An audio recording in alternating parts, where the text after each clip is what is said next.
Pagpapasok ka sa isang negosyo, piliin mo yung online business. Bakit mas maganda ang online business? Dahil, number one, kahit saan ang punta mo, tuloy ang negosyo. Pangalawa, wala kang babayarang tao.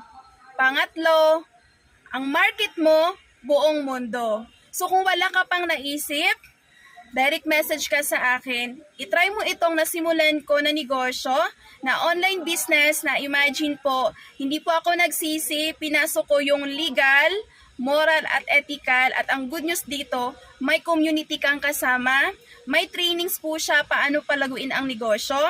Of course, magpapalabas ka talaga ng kapital dahil wala pong libre, 'di ba? Pagdating sa negosyo.